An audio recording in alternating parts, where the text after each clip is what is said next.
today we are going to discuss her story unfolded, and we are going to focus on startup and entrepreneurs, women entrepreneurs who have founded companies with purpose. So it's not just for livelihood, not just for their entrepreneurial skill, but also the companies which have been made with a purpose and impact to the society and with a cause. Let me welcome on board on the panel Girija Chatty, who is the co-founder of Salt for Cooking. Girija, welcome. Thank you so much. Dr. Megha Pansalkar, who is the founder of Tisser Artisans Trust. Hello, Dr. Megha. Hello. We have Kritisha Jain, who is the founder of Spirit Animal. Kritisha, welcome on the board. All right. So powerful women on board. You all have startups with an idea which has an impact on the society. Now, Dr. Megha, first beginning with you on the artisan's journey, also preserving the culture, art and craft, and also supporting and empowering our own artisans and the cultural values. How did you come up with this? And as a woman, do you think that the entrepreneurial journey has been more unkind on women, or do you think that at least in the startup phase and startup stage, now there is a lot more equality? Okay, thank you and happy to be here. To start with, I have been in the livelihood space with almost 20 years now. I am a development sector professional with an urban planning degree and a doctorate into information systems and resource planning. It's an IT kind of degree, but I've been with the World Bank in the water sanitation sector and then over a period with the livelihood sector. Right. And that gave me a lot of access across South Asia with livelihood approach, meeting artisans, meeting farmers, meeting self-help group women, and that gave me a good slice of the segment. And then I noticed that livelihood sector in the art segment is very big in India. It's the biggest of the globe. We have 60% of the global artisans. Yes. And 90% of women in the supply chain, in the production, and many more work apart from marketing and other seed. So it's a women-led initiative everywhere across the country, even in the South Asia where I've been traveling and noticing a lot of art and craft out there. I started this journey because I felt that at the bank side, World Bank side, I was always on the other side of the table, giving, advising, policy making, advocacy. But I thought that it is necessary to put sweat on your body and go to the grassroots and really understand what it takes to set up a business or what it takes to set up a value chain of the craft sector, what it takes to bring technology in the craft sector, and so many other things, including market research, design thinking. And craft value chain is slightly difficult, and that is why I chose this as the journey. Right. And a great initiative there also, Dr. Megha. Today, our theme for this year on Women's Day is also passing the baton. So not just you have made your own career, but you have put that to use to empower other women also and pass it on. Another such story also comes in from Girija, who is the co-founder of Salt for Cooking. Girija, every woman has an expertise, in the household work, or at least society expects that, and that is taken for granted. What your startup has managed to do is bring that expertise out of the kitchen to the fore and also make the women feel good about what contribution they are making even to their family. Tell us more about this. You see, everything in life comes from experience. So do most of the startups do. And it's a very simple insight. So when we started off, we obviously didn't have something like this in mind, but it came from his home cook who said that, just a time when TikTok was big, before it was banned. And she was showing off how her children are on TikTok and they're singing and dancing. And she asked my co-founder also to be on it. She said, Bhabhi, aap bhi, naach gana karo, whatever, comedy karo, jo bhi hai. And she said, that's not my cup of tea. And then my co-founder, Anu Rao, said, why don't you be on it? She said, even I won't do that. She said, you cook, why not that? So the only thing that she had and the aspiration that she said, Bhabhi, light milega ke. That is all that is there. So something that is an ordinary and everything, every day we do it and it's taken for granted. We just decided to make it extraordinary, bring it out Yes, of the kitchen. All yes, that people want, we see essentially whether we're men or women, we are social animals. We need some kind of appreciation, some gratification. of So course. that was the foundation of Salt for Cooking. Make it Yes, an appreciation app. That's yes. and you could be Recognizing from also. yeah, Yes, and you could be from anywhere. You don't like. For instance, we have an 83-year-old woman who creates traditional recipes, and we have an 8-year-old boy who creates trending recipes too. So it's not just about women, it's about everyone. In fact, our community also has a lot of men who are cooking and putting up their stuff too. So I think that's where our thought process came from. It is yes. appreciation and come out of the kitchen. Simple. That's right. It's a great, great idea. And Thank I you. think a lot of women who do this big contribution to their families also, they are getting recognized, and the satisfaction level is also much higher when they can share what they have learned. And of course, cooking is art and science together as well, and that is being recognized. Kritisha, you have also touched upon a very important aspect, a social aspect, something which has been on the mind of every woman, all of us: body shaming, body size, and being comfortable with it. And you have addressed that through animal spirit animal, your company. Tell us about that. And of course, we've read a lot about the idea, where it came from, but how is it doing, and what has been also the acceptance level for this kind of a product?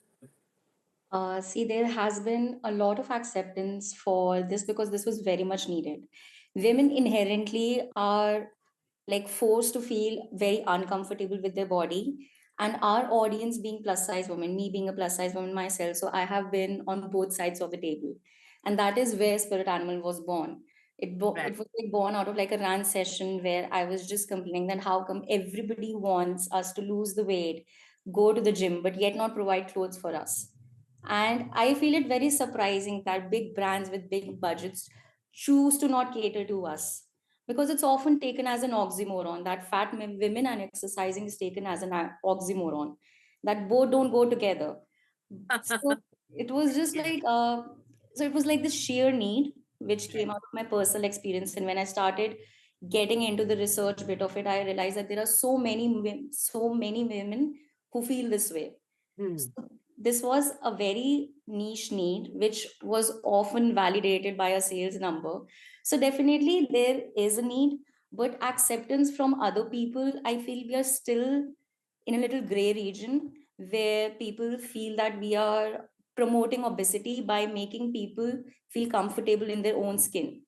At Yes. no point, like we have been like Spirit Animal particularly has been very conscious that I never, or the company never, promotes things like thick thigh save lives or curvy is in, because we believe if we are trying to like promote one kind of body, if now you're trying to promote that curvy is in, you're also like dismissing the other kind of bodies. Yes. It's not Yeah. about dismissing one to promote other. It's just about being okay with yourself while also working towards being better. I feel because a lot of this intention to fit in a certain size comes from body hatred also. Yes. And at the same time, it gets difficult when you hate yourself to work towards loving yourself. So, That, like the crux of it is acceptance. yes. And while we get a lot of acceptance from women who are going through this, but we also get a certain backlash from people who feel ki we're just trying to promote obesity by making things available to women, which is kind of weird, but that's okay. That's just like one part. Great thought. Because if you're comfortable in your skin, it liberates your mind, and just increases the self-confidence. Yeah. And that's what we are standing here for, right? So amazing thought there, and that See, requirement. Nitya, nobody is That, ever happy with you. If you're thin, they'll ask you to put on weight. If you're fat, they'll ask you to lose weight. So it's ultimately you have to decide where do you want to be and how do you want to live. Definitely. I feel as long as you are happy and you're healthy, like if you choose to be healthy, Healthy. Yeah. healthy is like especially when we start getting old, you start seeing these changes in your body and you understand the importance of every little thing. So I feel healthy is the aim to be, however you choose to reach there and whatever it means to you. And the size of the body is not directly correlated with fitness all the time. And body changes as part of different phases of a woman's life and journey is also a very important and critical piece of our life journey, which we need to accept and not have the burden of fitting into a certain category and forget about the judgments from they. So that's a great thought. Dr. Megha, I want to understand from your end, when a woman goes out in the market, and you, I'm sure, are in the rural market, rubbing shoulder with a lot of people over there, and then trying to empower women, how does that ecosystem accept women coming and leading and taking the charge? Yeah. So in India, we always see there are two Indias. There is Bharat and there is India. So when I teach at this university on social entrepreneurship, and when I ask them, do you know who's Asha worker? They said, who is Asha? I ask them, I mean, some basic question. I ask them, do you know what is e-Chopal? So they don't even know what is Chopal. So then it makes me, and they are Gen Z's children, and like doing the BBAs and MBAs, but they are not aware of much things which you talk about in the rural. And I've been in the rural quite some long time, despite having a degree in urban and regional planning. So there is a different world out there. And I would just want to take the point ahead, which we were talking about being healthy. So I always felt that happiness leads to a healthy body. And you have to be really happy in what you are doing. And if you are happy in what you are doing, you always have a healthy body.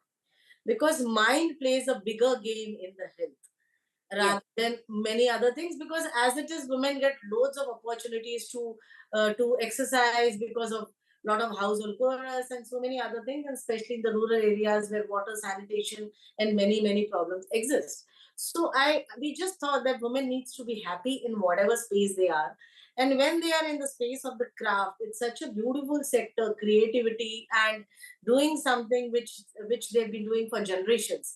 And Yes. that's how we really work with them closely and help them to stand on their feet through creating better institutions, be it self-help group, be it producer group, be it producer company, as we go maturity level, and then work with them on the design, which are market-led, which are market research, which the customer want to see as on the shelves. And then we also help them on the financial aspects in terms of bookkeeping, account keeping, working capital, loans from the government schemes, and the last we help them on the sales and marketing.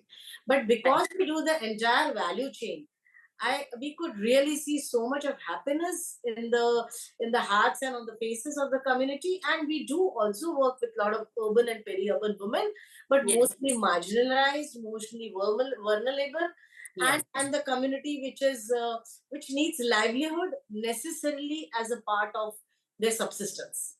So So one question here, Dr. Megha, before I let you go because you have to go, I wanted to understand that when you work with women who have been marginalized from vulnerable sections as well, um, and the education level, what is that in the women at that level? And second, does education have a correlation with the ability to really get trained and do their work effectively? okay, very nice question. So basically, most of the people who women or men we were working are coming from a very less background of education, but they come up with a huge experience of two generations in them. Like just to talk about Narmada Devi from Madhubani, last 3 generations they have been doing Madhubani painting. We could talk about Aksa around Patachitra art. She's been doing it for 3 generations. So Right. come with huge experience and many such women. That I mean, there are thousands and thousands of stories of women empowerment, and they come with very less education, which I would not say it is an asset, but it makes them very stronger on their experience side, and that they know that their experience counts because they are lower on the education side. So But where there is an education, it helps them to become a coordinator, become a slightly bigger jobs rather than just doing the craft. They become Yes. a supply chain manager with us. They become a banking sakhi with us, and they can do a better job. So we, as we pass through them, we also educate them with lot of tech and other tools which may not require education, but they can use it in a multimodal medium, multi language, or a very simple like TikTok or WhatsApp, or like an Insta. So we are developing a lot of tools for them which surpasses their educational limitation and Yes. makes them a stronger person as a part of the craft sector. And that's how we see women reciprocating very well through multiple tools which we are using with them. But Mm. yes, there is a dearth of good education out there. Yes. But Yes. many a times we also connect with the second line, which are the younger generation in the craft clusters in the vulnerable section, and they also help their parents and mothers to take ahead their journey. So Right. there is a lot of enthusiasm. And one thing before I leave, I want to just add to it. And of course, I'll be listening to the other team members. So Yes. I always felt as a woman, every woman has a seed in her stomach, in her body, and which can be converted as an entrepreneur. But the only thing she needs to do is to nurture it a bit, so that water it a bit, so that it germinates. Once it germinates, the other ecosystem looks into it and start nurturing you, start helping you, even your family members, until you germinate the seed which is there within you. We've been Yes. doing all the work balance at the home, and every woman is an entrepreneur. I especially feel, because doing all these home budgeting and classwork and homeworks of the children and everything takes a lot of entrepreneurship qualities. And then Right. once you germinate your seed, I think all other starts nurturing it, watering it, and family also supports it. Right. Then the other thing which I just wanted to put ahead, that all seeds are not all similar. Some will go in a big banyan tree, some will grow as a rose plant, some will grow as a pudina plant. So not always we have to look by somebody else's growth or failure. We have to know what is our seed and where and how it's going to grow. And I think that inspiration is really taking ahead with women. And Yes. if she really takes it well, every woman is an entrepreneur. She can become an entrepreneur. And the last point which I started is that entrepreneurship, while you support so many others, the best thing it does to you is gives you so much of happiness. And Yes. that happiness correlates into the health. And all happy women with good health can make a better society, better citizens, better families, and a better country. So Right. we can raise the happiness quotient of this country by Yes. creating more and more work. So, Dr. Maya, such great thoughts. And I'm so glad that apart from strategy in work, people also are now talking, and especially women entrepreneurs are talking about philosophy of work, culture, and values at work as well. So, these also are critical components which women as leaders are adding. To the work culture as well. COVID made a big change in the way work is seen, work life is seen, and women entrepreneurs and leaders are taking the step forward in more normalizing the workspace and bringing in the values and philosophy of life as well intertwined. So that will do a lot of good to the society. Thank you so much for your nuggets of advice and words of inspiration for all the women who are joining us and watching us here. Thank you so much for joining us. Thank you. And And thank I'll you. be around while I'll put my camera off, but I'll be around and would love to listen to others. Great, great, great. And thanks so much for the other panelists for patiently waiting. Okay. Uh, Kritisha, tell me about the young women. I see a lot of energy. They break the stereotypes types a lot more. Sometimes I'm even surprised to see how in the social lingo boisterous they are, and the go-getter attitude. So they are much more free from probably my generation 20 years back when I entered the workforce.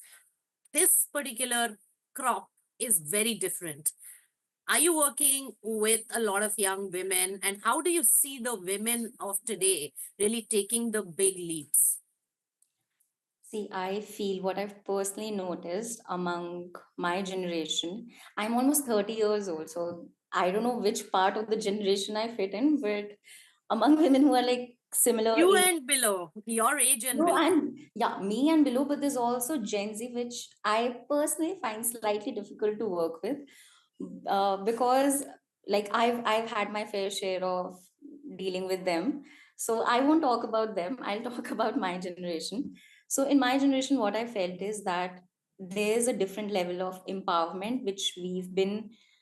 I don't want to say that we are very lucky, but because it's sad that the generation before us did not have the same kind of opportunities that we had. But I feel there's a lot of acceptance with what we choose to do, women as of today. There's a lot of acceptance, there's a lot of encouragement, and there's a lot of support. Yes. My mother did not get the same level of support or encouragement to do things, because I feel she's a lot like me. Had she had the similar level of things which Yes. I have, the same environment, she Yes. could have been much more. But Yes. I see a lot of startups which are dealing with problems that are not talked about, that were not talked about a few years ago, are like bringing up with products which are very much relevant now and which would have been very much relevant then. Yes. For example, there are brands like which are taking up sexual wellness very strongly. There are brands like even my brand, Spirit Animal. I feel like we were the first brand which were dealing very specifically with plus size women, something which was very frowned upon before. It was like they were treated as like second grade citizens. They're like an afterthought. We first deal with the thin people and then we think about what to do with the rest of them. So I feel now we are in that part, like whether we can focus on the things which are actually very important. And there's a lot of the environment is such that it is very like cultivating for what we want to do. So I do see that in the new age brands that keep coming up, and I feel it only gets better from here. Right. And what you said about your mother's generation totally resonates with me also. And for several women I know, they said that our previous generation did all the hard work for us to get the opportunities we are getting today. And we need to also provide them a much smoother path for the next generation for us. So it's only getting better and better. Girija, there's one more, stereotype, women with technology. Yeah. You have an app which is used a lot by women at home. What do you have to say about women with technology right now? See, I think technology is a way of life. We can't escape it. But having said that, with women that I face, like including me, when we started the app, I didn't know really how to record a video. I knew how to record a video, but how to edit. But that's something that we learned. And COVID has been a very big learning for us. In fact, our startup is also a COVID baby. So Yes. that's when it started too.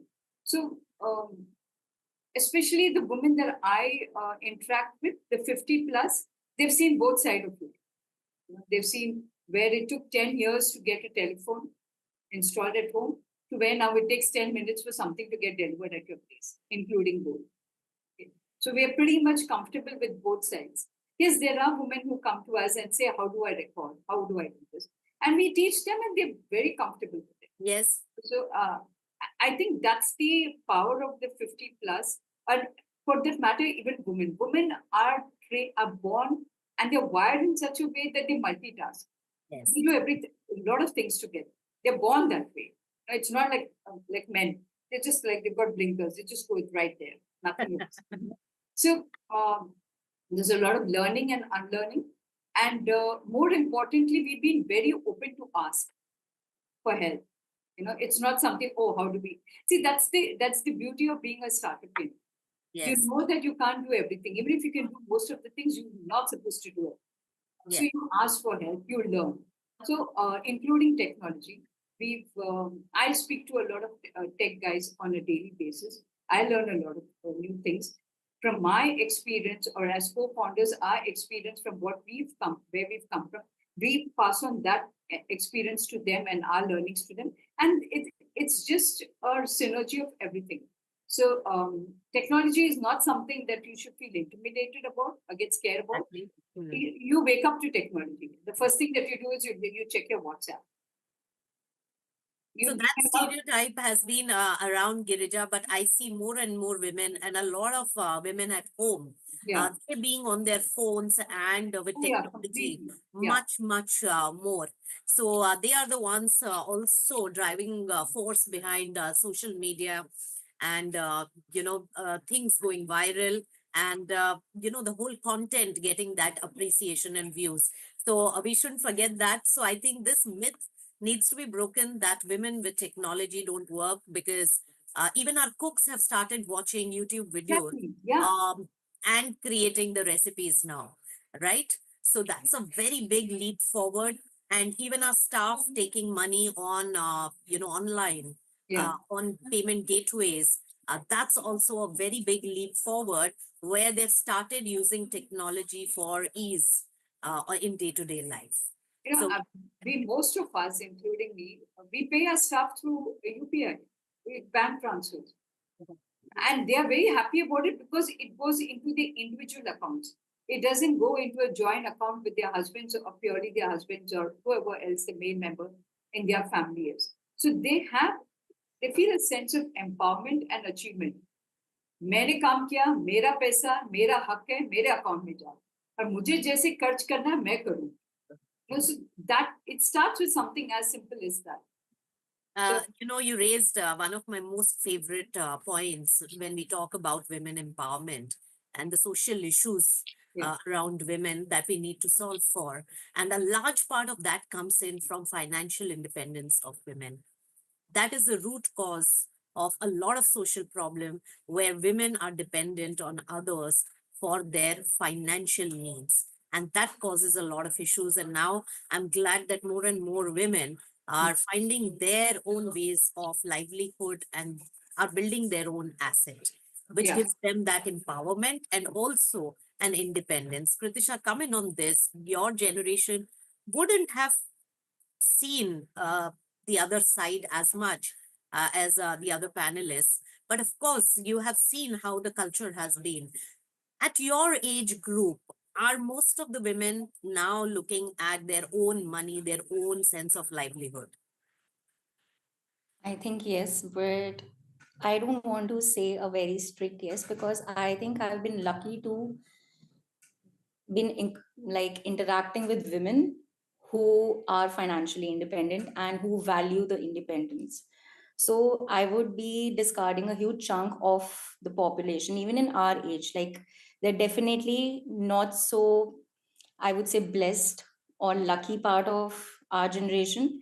Like I was in an all women's college, so I saw a lot of my colleagues been given the opportunity that either you get a job or you get married. So they were there people like that also. They were like colleagues of mine, and then there were some women who like were like, I just want a good job. I just want to be able to take my own decisions. I want my own money before I get married. And there are like you see the spectrum everywhere, Right. but I have majorly been exposed to the percentage of women who do value their financial independence and who take it very seriously. So I would say yes. Yeah, that would just be my answer. Right. That was not the case earlier. That was not even an option. You Yeah. get married after education, but if you really want to work, you have to push for that. Girija, come in on this. How are you seeing this massive change? And now, have we reached that stage of equality when it comes to women having the choice of their own financial independence? You remember the 6 jar system where women used to save, put in money in rice buttons and little jars and save up, and they would use it mostly in emergencies. And also whenever they needed certain kind of financial independence too, where they could also do something for themselves and not put their hand out to their husbands or to their fathers or their brothers and saying that I need money for even their personal needs. So that's where where I would see as Salt also, we have moved on from appreciation to monetization, where you save money, you earn money, and this is for a skill that you've always been doing. It's just that you get appreciated now, you make money out of it, and then you use it. It's like the Maslow's law of hierarchy. You use it for saving, for emergencies, for your personal needs. Tomorrow it could be something that even for charity for that matter. It is a sense of self-belief, and this is something, this is for me. That's where I see it. So whether it is saving money from the household expenses or going out and working, and it has nothing to do with literacy or what social strata that you are. I find women very independent, financially independent, especially the ones who come and work in our homes. Right. Financial independence means also a lot of things, even having a voice in Yeah. decision making in the family. Hmm. There, women have not been accepted or included a lot of times in the past. But they having their own standing gives them a voice inside their family as well. So we have seen the entire rigmarole, the entire journey, and it has been a struggle to come to this point. But I will tell you about two very small stories. There was a lady who's also a salt chef. We call a community of chefs who are within our community and contribute videos. We call them salt chefs. So one of them, I think her name Savitri, she worked with us as a cook and a regular maid for 15 years. And one fine day, she said, Didi, बस अभी नहीं करना है, मेरा बेटा भी कमा रहा है, but I said, आगे क्या करोगे? तुम खुद के लिए भी तो कुछ करना चाहिए. So I like the fact that where she started her journey with Salt as a chef, and now she's thinking of having her own momo stall. So that's also an empowerment. It's not just about appreciation, but going ahead of the curve and saying that I want to establish a business of my own. So where she was a part of a startup, now she's beginning to become her own startup. And she said, "Abhi mujhe ghar ghar jaake kaam karne ki zarurat nahi hai." So that's a great story, Girija, and to your story on the jar system. I wonder why we don't have enough women CFOs in the country, because women are so great at budgeting for their household, and this comes very naturally to women. And in accounting roles, in financial roles, we have far lesser women. Though I would say that banking industry has given the maximum number of women leaders to India, and they have also given the type of work timings and safe environment, so that more and more of women workforce started working there from the very beginning.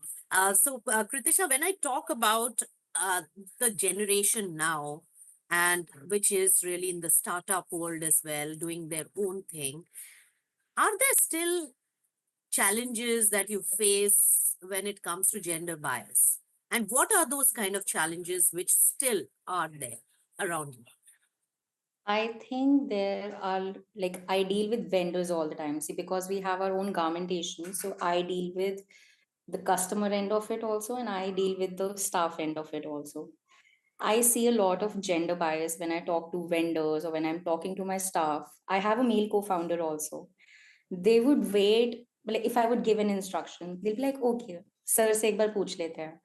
As they would often not like, they would feel as if I'm just coming, having my own share of fun, giving orders, but the authority still lies with the male co-founder. If I'm talking to somebody, like if I'm talking to a vendor, there'll be a lot of mansplaining happening. Even if I'm the one managing that department, they would still feel the need to over explain, mansplain, and have a little condescending tone to them. But I've learned to deal with it. Oftentimes I ignore, oftentimes I speak with a little more authority, and oftentimes I would even let it go when I know that. Oh, sorry, yes. So oftentimes I would let it go when I know that right now this guy is not going to like really deal with it properly. And for me, it's more important that the work gets done. So I would let it slide. But it's often not very nice to be on the receiving end of it, but it's still very prevalent. This has been a feedback in the present generation a lot. and it hasn't really trickled down to all stratas and all types of sectors as well. So that's a big challenge that we have to now surmount. Girija, what are the few challenges that you see around you in your work environment? Yeah, I have always come from um, a world, corporate world, where the only thing that was shown to you was a client and a deadline, and the mind didn't know the gender. So you had to get a job done, and you were told very early in life that you know what you signed up. You know when you're going to come to work. You don't know when you're going to go back, and you may not even go back. Hmm. Okay, so whether it's been in the corporate world when I've been employed or as a startup in, it's more or less been the same. Right. However, I will definitely say when you are in the working sector, you looked upon as, oh, this person really wants to work. But when you are a startup and a woman entrepreneur, there's something, oh yeah, if this doesn't work, she'll get back to her job. Or this is just a passion project. Sometimes the seriousness is not there. Seriousness is not there. Yeah. That's very good that we are openly discussing this, because I'm sure that a lot of women, viewers also face that on a regular basis. And we have also got Dr. Megha rejoin us. Dr. Megha, what do you have to say about the biases against women, which are still inherent in our society right now, and we face it on a regular basis? What is, in your view, is the solution, or have you surmounted such challenges in your own journey? Yeah. So basically, what happens in a family, when you talk about entrepreneurship and similar activities, there is a bit amount of failure attached, natural. It's not like the woman start making a pickle making industry and that she's going to be a huge entrepreneur. She may end up having a lot of overheads and no lot of bottles of pickle. So there is always there is a family concern that it is assumed that male will do good as far as the marketing is concerned, as far as business is concerned, and similar aspects, while women may not have such skills, right? And because of that, what happens? There is a gender bias immediately coming out there. But I also I also understand that there is a method and a lot of schemes have been put by government through training and through skilling and through marketing support and capacity building. So and to overcome this, to help them, to support them.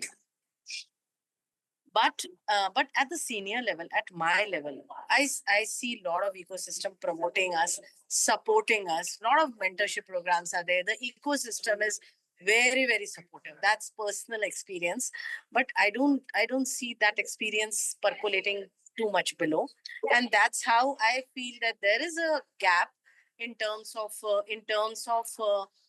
understanding the real business and relationships in terms of business. But yes, personal experience has been very good. The family, the friends, the ecosystem. Last 10 years, we've been part of multiple mentorship programs, multiple cohorts. Latest, we were part of the nudge cohort, and they have been very supportive, especially for the women business. And one more thing I just wanted to add, I've been a national level horse rider, and I always see there is a tilt to support women in such activities, to promote them, there is a special effort done by men when you are doing something, and that I really want to put it here, because Yes. that's my personal experience. I have seen the ecosystem and the men in the family, the men around, everybody very very supportive, but not always it percolates at the lower level. That's right. And it has to be much more far and wider in terms of acceptance and in supporting women and their cause as well. Kritisha, any suggestions as we start winding down this discussion? Any suggestions that you see around you from personal experience for other women who are in the similar work environment as you?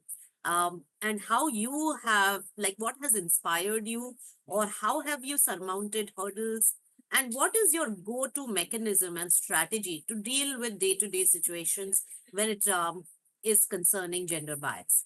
How do you deal with it? What has been your strategy? I'm thinking about it because there hasn't been a strategy as such. I deal with it on a person to person basis. I deal with a lot of men who are not ready to listen.